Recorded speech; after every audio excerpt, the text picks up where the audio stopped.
But we're going back out. Speaking of good Sasky boys, Peter Loubardias joins us on the video chat. Lou, Calgary Flames, longtime broadcaster, joining us. How you doing, Lou?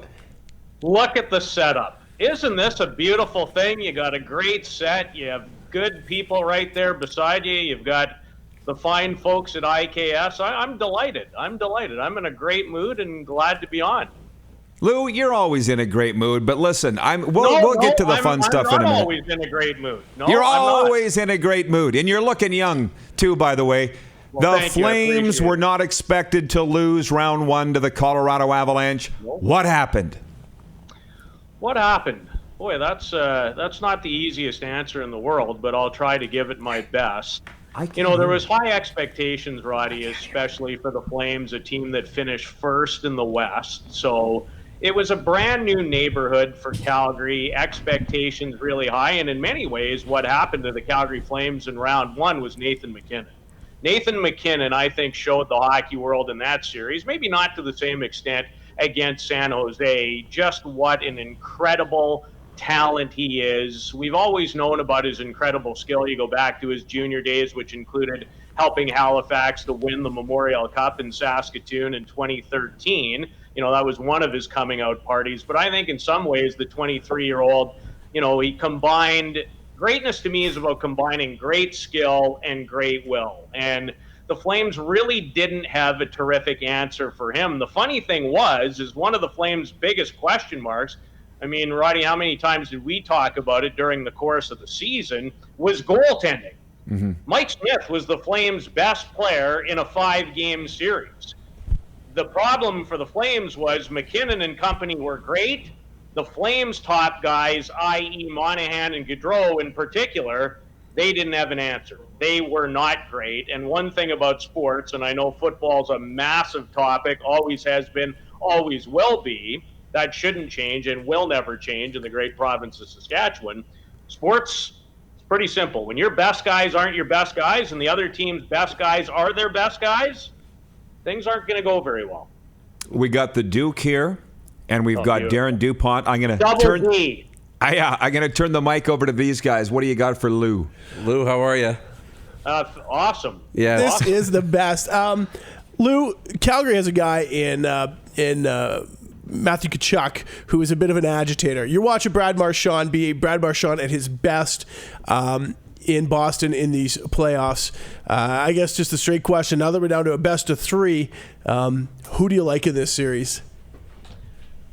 Derek, I have a difficult time, to be frank, betting against Marchand and betting especially against Patrice Bergeron, although this series has taken on some real different twists. And one of the big concerns now in this series is Zdeno Chara, who took a puck in the mouth, as you guys know, last night, did not look good, came back to the bench for the third period in a full face shield, but did not participate. And remember, the Bruins have already lost solid puck-moving defenseman Matt Grzelcyk in the series after the hit that ended up in a 1-game suspension for Oscar Sundqvist.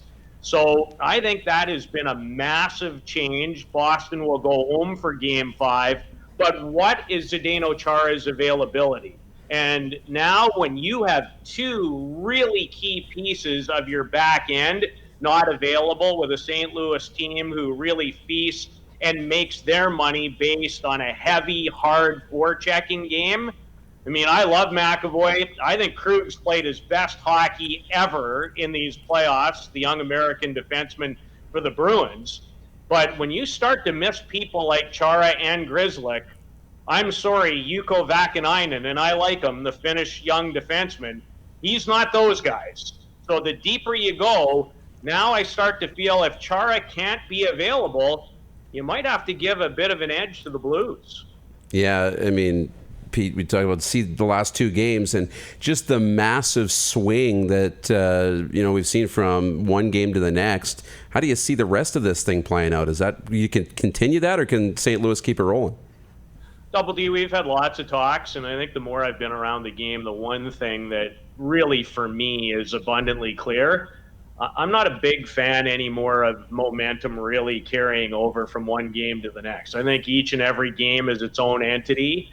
You saw in Game 4 the Blues were embarrassed in Game 3 to a certain extent. I think the emotion, the hype, Jordan Binnington had a rough night, a rare one in these Stanley Cup playoffs, but the Blues went back to work again last night. So, there's been a lot of seesaws as far as games are concerned. Already mentioned the fact I don't like where the Bruins are getting as far as their defensive core is concerned, but also mentioned the fact that any team with Patrice Bergeron and Brad Marchand, and guys, if you track their history, and you go all the way back to their time at World Juniors, Memorial Cups for Marchand, where I really got to know Brad in 2006 in Moncton when he helped the Wildcats to the final of the Memorial Cup and the Quebec League Championship. I'm a big believer in one thing. Guys who know how to win, generally in these moments on these stages, find a way. Now, that's not to suggest that St. Louis doesn't have a few of those types of people as well, but I expected it to be a 6 or 7 game series. You can never account for injuries, suspensions, and everything that's gone hand to hand. But, it's turned into a heck of a series, and I won't be surprised if it requires a game 7. Lou, one more, just going to the fan board. Brian Firth wants to know your thoughts about this year's draft. I'm excited to see where Kirby Dach goes, myself from the Blades, but how do you see the top 5 shaking down? Well, Roddy, I'm really excited from a Western Hockey League perspective because it's a great year as far as the Western Hockey League class after, to be frank, one of the worst years as far as, top-end draft picks.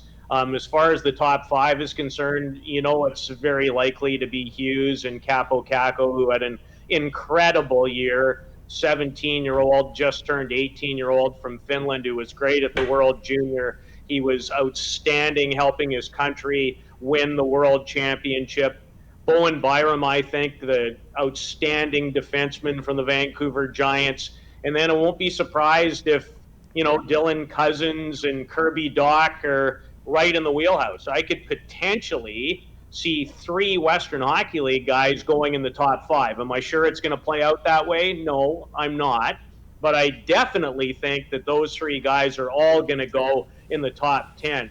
So this draft is very much about 2 things. The Western Hockey League in particular, great year, and we knew that if you go back to, the Ivan Holinka Gretzky tournament where Canada won the gold medal in August in Edmonton, and 11 of the 22 players on the roster came from the Western Hockey League, and it is a massive year, Mr. Pedersen, for guys from the red, white, and blue. The U.S. National Development Team program, this is one of the best years, despite the fact they didn't somehow win the World Under-18 Championship, but it is loaded, starting with Hughes, Zegras, Boldy, go on down the line, Cole Caulfield, who, broke records at the World Under-18 Championship with his goal-scoring ability.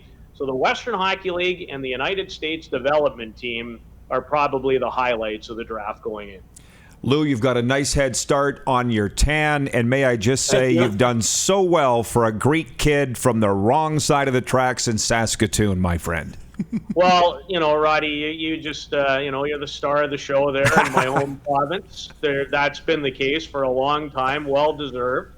Excited about your show, and, I can say this because this is a different kind of show. I've spent my whole life wanting to look a little like a Greek god, but most of the time it's just a damn Greek.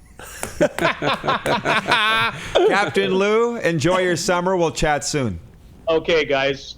Best of luck. I think it's awesome, and thanks for having me. You betcha. The great Peter Loubardias joining us from video chat from parts unknown here today on the Rod Pedersen Show. You're watching Rod Pedersen On Demand. For more of The Rod Pedersen Show, visit rodpedersen.com or follow Rod Pedersen on social media.